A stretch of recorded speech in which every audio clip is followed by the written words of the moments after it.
tra Marche e Emilia Romagna a incontrare delle scolaresche. Ho fatto parecchi incontri la mattina, anche il pomeriggio, con centinaia di studenti e studentesse, e gli leggevo lettere di Leopardi, pezzi dello Zibaldone, non solo le lettere giovanili di Leopardi, del giovane ventenne Leopardi ai familiari, ma anche quelle che scriveva ai grandi intellettuali della sua epoca, Vincenzo Monti, Pietro Giordani e altri. E sapete, tutti i testi che magari non sono nelle antologie scolastiche, intrecciati anche a quello che scriveva in versi in quegli anni. L'occasione era dovuta al fatto che qualche mese prima avevo pubblicato un piccolo libro che in qualche maniera aveva a che fare con il giovane Leopardi. Perché ero lì? Perché un libraio aveva pensato di attivarsi e di contattare insegnanti, presidi di queste scolaresche, scuole che erano non solo licei classici ma anche licei scientifici, psicopedagogici e anche istituti tecnici, e quindi mi trovavo in queste grandi aule magne, non certo così belle come quella di oggi. Questo libraio qualche settimana prima aveva traslocato tutti i suoi libri dalla sua libreria, che teneva con sua moglie, in casa di sua moglie. Lui si è comprato un camper con un vecchio motore Mercedes degli anni 80, un camper vintage, e lo definisce così lui, diesel, perché così, tra l'altro, quello che risparmia sulla assicurazione annuale per il camper lo mette nel carburante, il diesel costa meno. Il camper l'ha preso a 140.000 km fatti, ma i meccanici hanno detto: hai fatto un affare, perché con il motore Mercedes ne fai sicuramente 1 milione prima che si spacchi. Lui vive in camper e gira per queste due regioni, Marche e Emilia Romagna, a proporre i libri anche nelle scuole e appunto a sensibilizzare, stimolare non solo, naturalmente, non solo le scuole. La moglie intanto procura libri in casa, li spaccia, li distribuisce ai lettori forti che magari li chiedono per mail. Ecco. Questo libraio e sua moglie, ma in particolare lui che fa questa attività on the road, è diventato di fatto un agente stimolatore.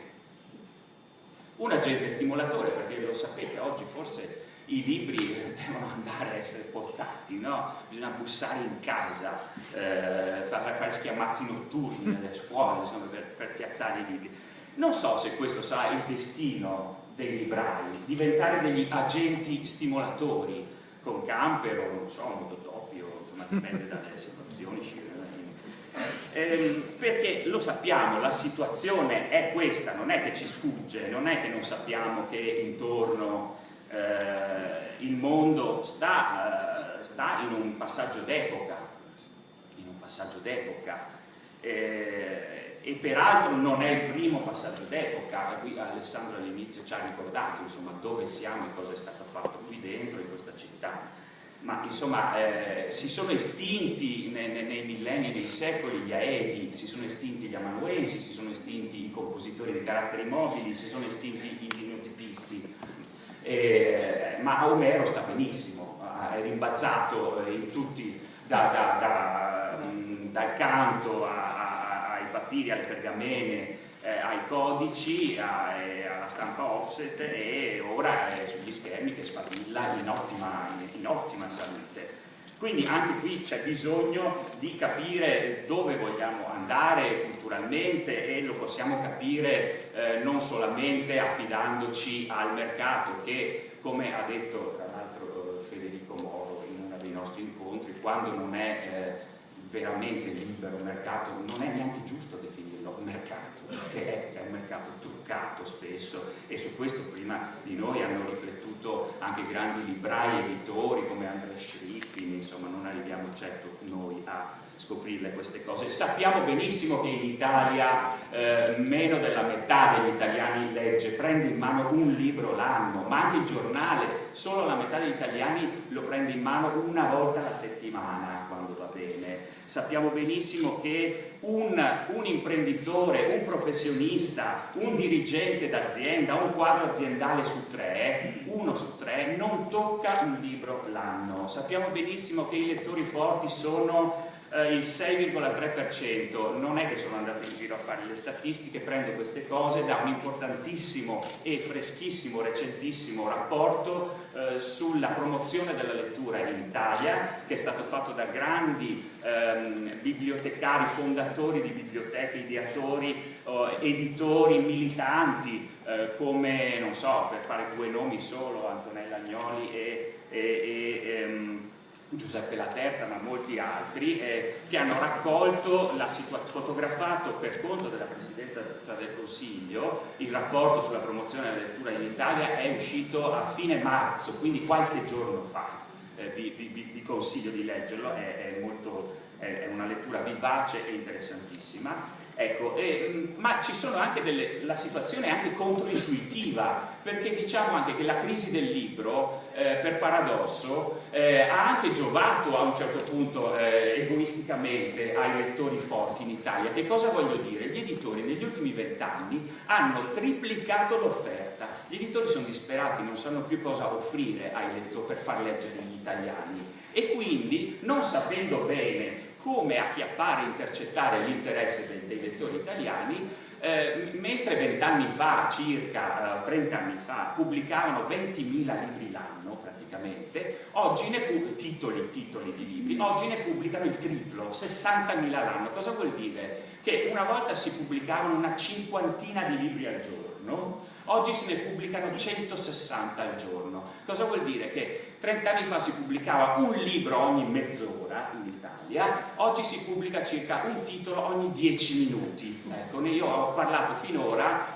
ho parlato quasi per 10 minuti, è stato già pubblicato un libro, cioè è stato stampato, distribuito, è arrivato in libreria. Ecco, è vero che è abbassata la media di tirature, ma è stato allargato tantissimo l'offerta. Quindi egoisticamente noi lettori italiani forti potremmo essere invece felicissimi, no? Che ci sia la crisi del libro italiano, perché l'offerta è molto più grande. Quindi a noi è chiaro che non siamo ignari di una crisi o di un passaggio d'epoca che sta accadendo in questo momento. Non è che prendiamo solamente questo segmento. Sappiamo però che in città, come ricordava Petra Reschi, è a rischio la vita quotidiana dei residenti, e non solo, la qualità dell'esistenza. E in questo caso, come quando c'è,